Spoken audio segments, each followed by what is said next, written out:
सोचिए, आप एक ऐसी जगह पर हैं जहां चारों तरफ सिर्फ अंधेरा, पानी और पत्थर हैं और आपकी हर एक सांस कीमती है। दो दोस्त, एक खतरनाक गुफा और एक ऐसा पल जिसने सब कुछ बदल दिया। क्या आप जानना चाहेंगे कि आखिर उस दिन वहां क्या हुआ जब एक छोटी सी गलती ने एक जिंदगी छीन ली? स्टे ट्यून्ड, क्योंकि आज हम आपको ले चलेंगे उस खौफनाक सफर पर जहां हर सेकंड मौत से लड़ाई थी।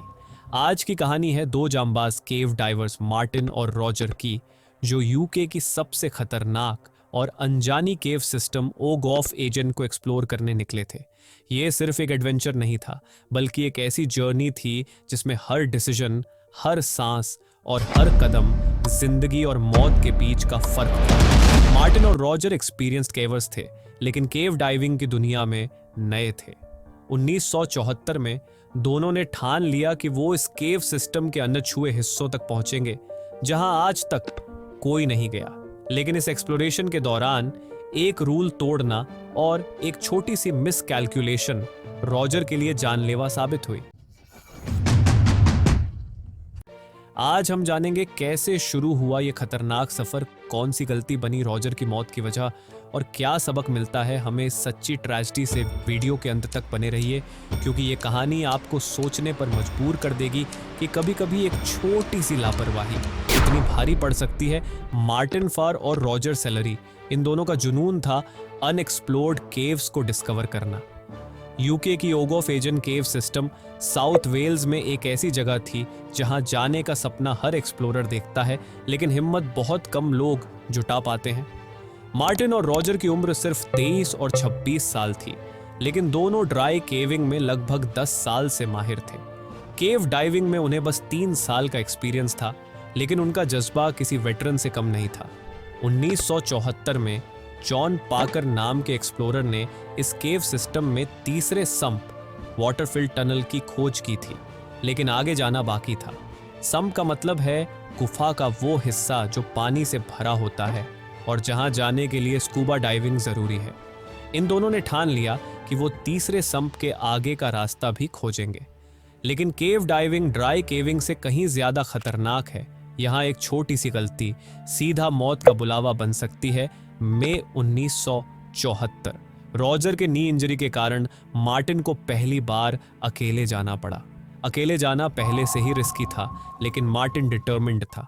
लगभग 1 मील लंबा तंग घुमावदार रास्ता, बोल्डर चोक्स जहां बड़े पत्थर रास्ता बंद कर देते हैं, और फिर 3 वाटर सम्प्स, ये सब पार करना किसी ऑर्डिनरी इंसान के बस की बात नहीं थी।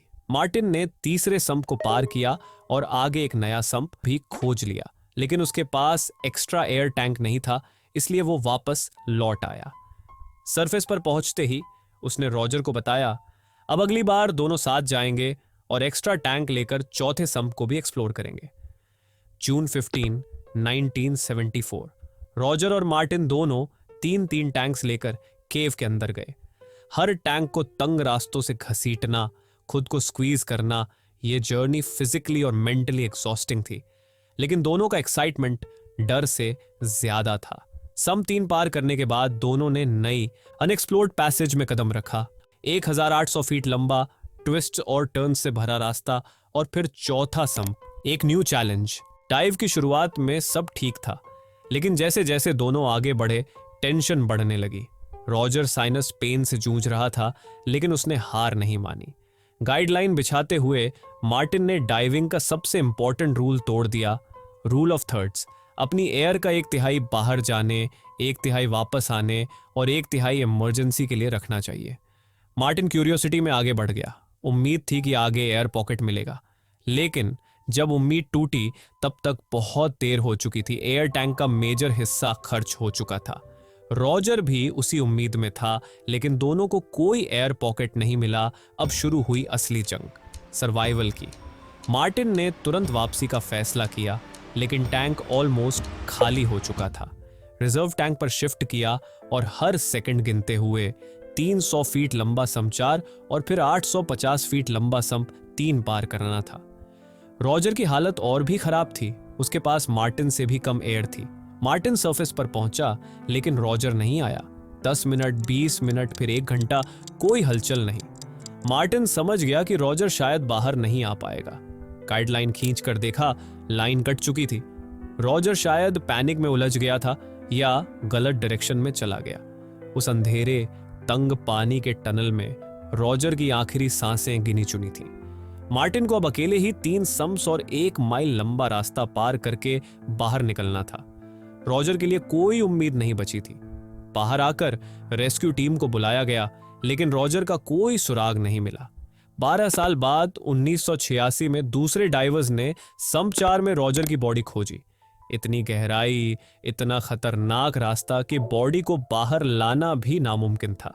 रॉजर वहीं उस टनल में हमेशा के लिए रह गया। रॉजर की मौत ने केव डाइविंग कम्युनिटी को हिला दिया। इन्वेस्टिगेशन में साफ हो गया, अगर रूल ऑफ थर्ड्स फॉलो किया गया होता, रॉजर की जान बच सकती थी। मार्टिन ने बाद में कहा कि उसने कभी दोबारा ये रूल नहीं तोड़ा। ओगोफ एजन केव सिस्टम का एंट्रेंस अब लॉक कर दिया गया है और सिर्फ एक्सपीरियंस डाइवर्स को ही परमिशन मिलती है। एंट्रेंस पर रॉजर की याद में प्लैक लगा दी गई है ताकि कोई और ऐसी गलती ना दोहराए। इस कहानी से हमें ये सीखने को मिलता है कि एडवेंचर में करेज जरूरी है, लेकिन ओवर कॉन्फिडेंस और रूल्स की अनदेखी जानलेवा हो सकती है। सेफ्टी रूल्स सिर्फ गाइडलाइंस नहीं बल्कि जिंदगी की गारंटी है। हर एक्सप्लोरर को, हर इंसान को यह समझना चाहिए कि क्यूरियोसिटी और थ्रिल के बीच एक थिन लाइन है और कभी-कभी एक छोटी सी गलती सब कुछ बदल सकती है। अगर आपको ये कहानी सोचने पर मजबूर कर गई तो इसे अपने दोस्तों के साथ जरूर शेयर करें ताकि हर कोई समझ सके कि सेफ्टी रूल्स क्यों जरूरी हैं।